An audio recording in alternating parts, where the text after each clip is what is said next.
Good afternoon students. आज हम कुछ इम्पोर्टेंट जो सवाल हैं उनके बारे में पढ़ेंगे। ओके, हम लोगों को जो सवाल होते हैं न्यूमेरिकल्स भी आते हैं इसमें, उनको भी समझना ज़रूरी है।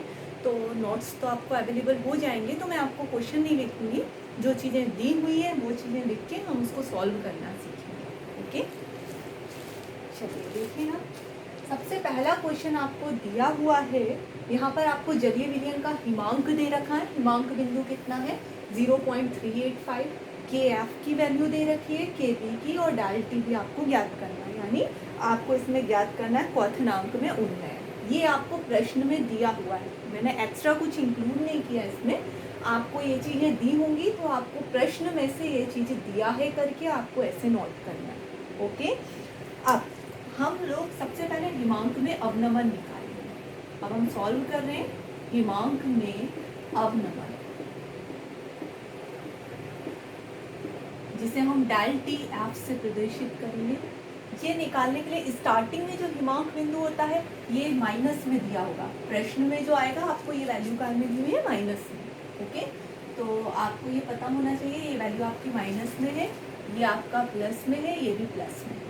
अब आपको डेल टी एफ निकालना है, तो इसके लिए स्टार्टिंग में जो हिमांक बिंदु है, जो हिमांक पॉइंट माना जाता है, 0 डिग्री सेल्सियस माना जाता है। तो 0 से ये शुरू का है, और यहाँ पर हिमांक जलीय विलयन का कितना दे रखा है? -0.385 ये आपको दे रखा है। अब यहाँ पर हम देखें तो 0 0, यहाँ पर माइनस माइनस क्या हो गया? प्लस 0.385 इक्वल टू कितना हो गया? इसमें प्लस करेंगे तो 0.385 आ जाएगा। ओके, तो ये आपका क्या निकला है? हिमांक में अवनमन यानी डेल टी एफ, ये हमारा निकला है। ओके, तो ये आपकी वैल्यू डेल टी एफ की निकल आई। अब हम जानते हैं, आपने लास्ट टाइम ये सूत्र निकाला था अभी पिछली क्लास में, del T F equal to क्या होता है? के एफ इंटू एम होता है। आप ये पढ़ चुके हैं किसमें?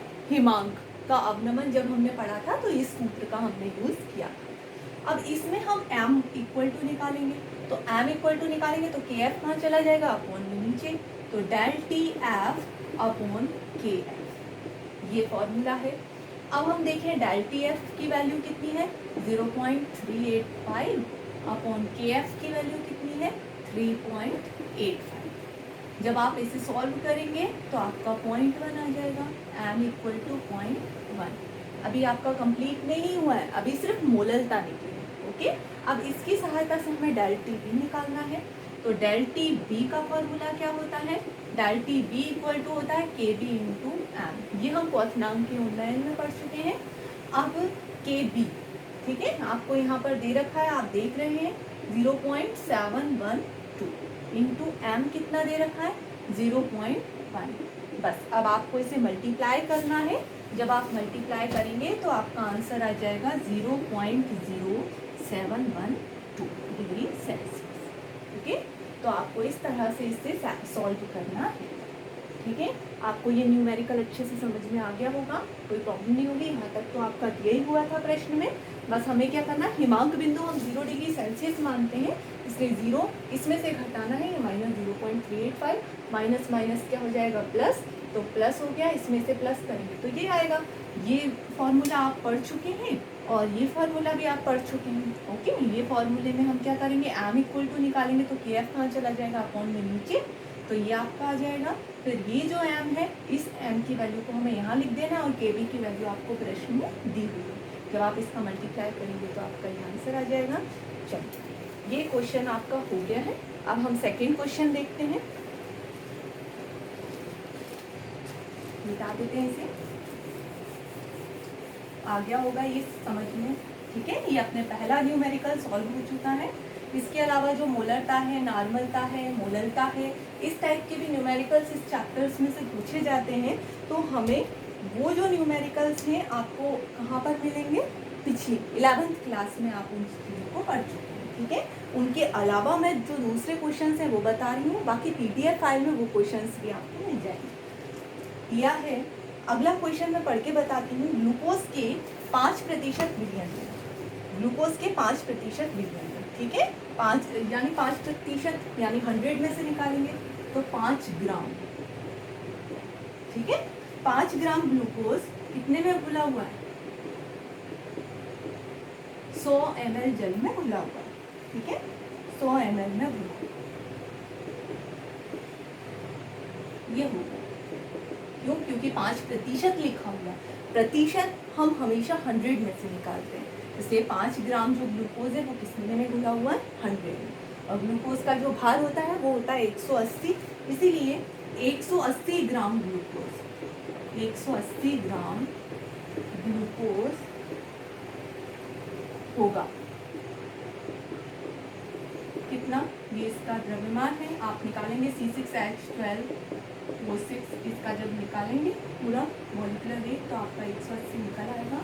अब हम देखें तो 100 अपॉन में क्या आ जाएगा? 5 × 180। अब हमें क्या करना है? इसको सॉल्व करना है। तो आप जब इसको सॉल्व करेंगे तो 5 एकम 5, 5 दिया कितना हो जाएगा? 15, कितना बचा? 16, 17, 18, 5 6 का 30, ठीक है। तो अपना इस तरह से आ गया। तो यहाँ पर आपने 36 का मल्टीप्लाई 100 में किया तो 3600 ml है। अभी हम कितने में ले रहे हैं? ml में। अब हमें ये जो ml है इसे लीटर में कन्वर्ट करना होगा, तो 3600 में हमें किसका डिवाइड करना पड़ेगा? 1000। तो अपना ये काय में कन्वर्ट हो जाएगा? लीटर में। 2 0 से 2 0 कट, एक जो जीरो है उसका क्या आ जाएगा? 3.6 लीटर। तो ये अपनी पहली चीज़ आ गई। क्या है ये? 3.6, ठीक है, इतना हो गया अपना। उसके बाद अब हमारा जो क्या दे रखा है आगे? ग्लूकोज के 5% रीजन में 25 डिग्री सेल्सियस पर तापमान दे रखा है। तापमान कितना दे रखा है? 25 डिग्री सेल्सियस। ओके, इसे कैपिटल में लिख लेते हैं। सेल्सियस को अगर हमें केल्विन में कन्वर्ट करना होता है तो 25 में हम कितना जोड़ते हैं? 200 जोड़ते हैं। जब आप इसको जोड़ेंगे तो आपका कितना आ जाएगा? 298। बस इतना आपको करना है। तो अपना क्या क्या क्या निकल गया है? PV = RT। ये फॉर्मूला हमने जानते हैं, है ना। ये अपन आदर्श गैस समीकरण जब हमने 11th में पढ़ा था उस टाइम पे इस फॉर्मूले को किया था। अब हम देखें क्या क्या चीज़ें दे रखी हैं। तो V दे रखा है बेटा आपको, और उसके बाद में आपको T दे रखा है, ठीक है। इसके अलावा आपको एक और चीज़ मिलेगी प्रश्न में। ग्लूकोज का आणविक द्रव्यमान 180 है, तो ये तो हमने यूज़ कर ही लिया। इसके अलावा R = दे रखा है, R = 0.0821 लीटर, 0.0821 लीटर ये आपको दिया हुआ है। ओके, देखिए आप दिया क्या क्या है, आपको प्रश्न में पूरा पढ़ के बता देती हूँ। ग्लूकोज के 5% विलयन में 25 डिग्री सेल्सियस पर परासरण दाब की गणना की। 5 ग्राम विलयन तो हमने कितने में ले लिया? 100 ml में। 180 ग्राम ये भी आपको दे रखा है प्रश्न में, तो निकालने के लिए 100 बटे में क्या कर दिया? 5 इंटू कितना कर दिया? 180। हमने इसे सॉल्व किया और इसे लीटर में कन्वर्ट किया। अब आपको दे रखा है 25 डिग्री सेल्सियस पर, तो 25 डिग्री सेल्सियस पर तो 25 को डिग्री सेल्सियस को हमें केल्विन में कन्वर्ट करना था, तो केल्विन में कन्वर्ट कर दिया। तो ये आपका केल्विन में कन्वर्ट हो गया। तो अब हमको क्या करना है? यहाँ पर आगे दिया हुआ है ग्लूकोज के आणविक द्रव्यमान 180 है और R ये है, तो आप परासरण दाब की गणना कीजिए। परासरण दाब यानी P की आपको यहाँ पर गणना करनी है, ठीक है। तो P बराबर हम अगर देखें तो RT अपॉन क्या हो जाएगा? V। ये चीज़ें मैंथ थी, अगर ये निकल गया तो बस आपको अब इसमें फॉर्मूला लगाना है और कुछ नहीं करना। R कितना है आपको ये प्रश्न में ही दिया होगा, 0.0821 इंटू टेम्परेचर कितना दे रखा है? 298 अपॉन घी कितना निकाला हमने? 3.6। बस अब आप इसको सॉल्व कर लीजिएगा, गुणा भाग जो भी करना है। इन सबको सॉल्व करने के बाद आपका जो आंसर आएगा 6.80 वायुमंडल, सिर्फ इतना रहेगा। आप सॉल्व करके देख लेंगे, ओके। तो ये आपको समझ में आ गया होगा। 5% दिया था इसलिए हमने 100 ml में रखा। अब हमें 180 ग्राम ग्लूकोज ये भी प्रश्न में दिया हुआ है, तो 100 अपॉन में 5 गया और फिर इंटू 180 कर दिया। इनको सॉल्व करा तो ये आ गया, लीटर में कन्वर्ट कर दिया। टेम्परेचर आपको सेल्सियस में दिया था, उससे मैंने केल्विन में कन्वर्ट कर दिया। ये फॉर्मूला होता है। हमको परासरण दाब निकालना है, दाब को हम P से प्रदर्शित करते हैं। RT अपॉन में क्या चला गया? V। ये जो वैल्यू है V की, T की और आर की, ये तीनों चीज़ें हो चुकी हैं। इन चीज़ों को हमने यहाँ रख दिया। अब हमें सिर्फ सॉल्व करना है, गुणा भाग करना है, आपका ये आंसर आ जाएगा। ओके, चलिए ये आंसर भी अपना फिनिश होता है। अगला हम देखें, इसे भी मैं मिटा रही हूँ। अब हम देखते हैं अगला प्रश्न। अगला प्रश्न आपको दिया हुआ है सुक्रोज के 100 ml विलियन। सुक्रोज का कितना दे रखा है? 100 ml विलियन। तो 100 ml विलियन दे रखा है, V = 100 ml दे रखा है। ओके, तो आपको इसे लीटर में कन्वर्ट करना है। तो लीटर में कन्वर्ट करने के लिए 100 में 1000 का क्या देना पड़ेगा? भाग। तो आपका लीटर 2 0 से 2 0 कट, यानी 0.1 लीटर। ओके, इतना समझ में आ गया। आगे क्या लिखा है? विलियन में 6.84 ग्राम सुक्रोज विलय किया गया। कितना विलय किया गया? 6.84, यानी W आपको कितना दे रखा है? 6.84 ग्राम। ओके, ये चीज आपको दिया हुआ है। बस आयतन भी आपको 100 ml दिया था, लेकिन हमें उसे काय में कन्वर्ट करना था? लीटर में। ओके, 6.84 ग्राम सुक्रोज विलय की गई है। तो 20 डिग्री सेल्सियस ताप पर, टेम्परेचर 20 डिग्री सेल्सियस दे रखा है, 20 डिग्री सेल्सियस है, यानी इसे हमें केल्विन में कन्वर्ट करना पड़ेगा। 20 में आपको 273 क्या करने पड़ेंगे? जोड़ने होंगे। 20 में जब आप 273 जोड़ेंगे तो 293 केल्विन आ जाएगा। आगे क्या दे रखा है? पर उसका परासरण दाब क्या होगा? क्या निकालना है आपको? परासरण दाब क्या होगा, ठीक है। और फिर दे रखा है R = होता है 0.082 लीटर। R = 0.082 लीटर, ठीक है।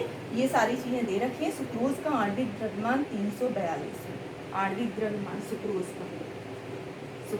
का आणविक द्रव्यमान कितना दे रखा है? 342, ठीक है। ये सारी चीज़ें आपको दी हुई, बस मैंने थोड़ा सा चेंज किया है। भी आपको कितना दे रखा था? 100 ml। एक बार और क्वेश्चन रिपीट कर रही हूँ, आप देख लें। भी आपको 100 ml दे रखा है, W आपको 6.84 दे रखा है, परासरण दाब आपको निकालना है। ये चीज़ दे रखी है, ये चीज़ दे रखी है, ये भी आपको दे रखा है। बस मैंने जरा सा चेंज किया है, वो चीज़ आपको ध्यान रखना है। क्या? देखिए आप, सुक्रोज के 100 ml विलियन में 6.84 ग्राम सुक्रोज, 6.84 ग्राम क्या घुला हुआ है? सुक्रोज। 20 डिग्री सेल्सियस ताप पर उसका परासरण दाब क्या है, ठीक है। R इतना है और सुक्रोज का आणविक द्रव्यमान इतना है। तो आपको ये चीज़ें तो दी हुई हैं। मैंने कहाँ चेंज किया? आयतन में। आयतन ml में था, मैंने उसे लीटर में कन्वर्ट कर दिया। टेम्परेचर सेल्सियस में था, उसको मैंने केल्विन में कन्वर्ट कर दिया। बाकी सब प्रश्न में लिखा हुआ है। अब हमें फॉर्मूला जो है वो याद होना चाहिए, बस WRT/mv। ये आपने फॉर्मूला अगर याद रख लिया तो बस आपको गुणा भाग करना है। परासरण दाब तो ये हो ही गया। W कितना दे रखा है? 6.84 इंटू R कितना दे रखा है? 0.082 इंटू टेम्परेचर कितना दे रखा है आपको? 293 केल्विन में ही लिखना है। और फिर M कितना दे रखा है आपको?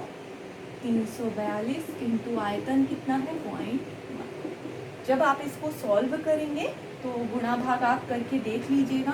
4.8 वायुमंडल, ये आपका आंसर आ जाएगा, ठीक है। तो आपको समझ में आ गया होगा। बस आपको इसमें मेन चीज़ क्या है? फॉर्मूला। फॉर्मूला आप याद रख लीजिएगा, पाई = WRT/mv। तो आप इसके थ्रू ये निकाल, बस मल्टीप्लाई और गुणा करना है। एक 0 बढ़ जाएगा और आप मल्टीप्लाई करके डिवाइड कर लीजिएगा, आपका आंसर आ जाएगा। ओके, चलिए अब अपना लास्ट क्वेश्चन एक और जो है वो अपन देखें। से चलिए अपना अगला क्वेश्चन है, 4 ग्राम यूरिया को 100 ग्राम में घुलने पर कितना ग्राम यूरिया है? 4 ग्राम, ठीक है। 4 ग्राम यूरिया यानी विलय की मात्रा। 4 ग्राम क्या है? यूरिया। यहाँ लिख लेते हैं 4 ग्राम। 4 ग्राम यूरिया 100 ग्राम में घुलने पर, ठीक है। तो 100 ग्राम में घुलने पर यानी विलायक की मात्रा कितनी है? 100 ग्राम। विलायक कितना दे रखा है? 100 ग्राम में हम इतना ग्राम यूरिया घुल रहे हैं। जो कम मात्रा में होता है वो विलय होता है, उसे मैं बी से प्रदर्शित कर रही हूँ। जो अधिक मात्रा में होता है वो विलायक होता है। ये दो चीज़ें आपको दी हुई हैं। तो 4 ग्राम यूरिया 100 ग्राम में घुलने पर विलयन का हिमांक अवनमन 1.24, ठीक है, विलयन का हिमांक अवनमन यानी KF कितना दे रखा है 1.24, ठीक है, 1.24 डिग्री सेल्सियस पाया जाता है। ओके, फिर क्या है, यूरिया का आणविक द्रव्यमान ज्ञात कीजिए। हमको क्या ज्ञात करना है, यूरिया का आणविक द्रव्यमान यानी विलय का आणविक द्रव्यमान क्या है। और लास्ट में आपका दे रखा है del T F equal to 1.86, ठीक है, किलोग्राम प्रति लीटर। ये आपको प्रश्न में दिया हुआ है, ये सारी चीजें आपको दी हुई है। अब लास्ट टाइम जब मैंने क्लास ली थी पिछली बार, तो आपको मैंने क्या निकालना बताया था, आणविक द्रव्यमान निकालना बताया था। तो उसका मैंने फॉर्मूला भी बताया था, आपको वो याद रखना होगा। MB इक्वल टू होता है KF इंटू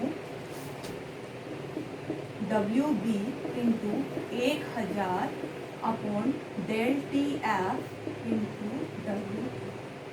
ये फॉर्मूला आपको याद होना चाहिए, नहीं है तो आप कर लीजिएगा, ठीक है। तो आपका अगर ये फॉर्मूला आपको याद है तो आप इसे आसानी से सॉल्व कर देंगे।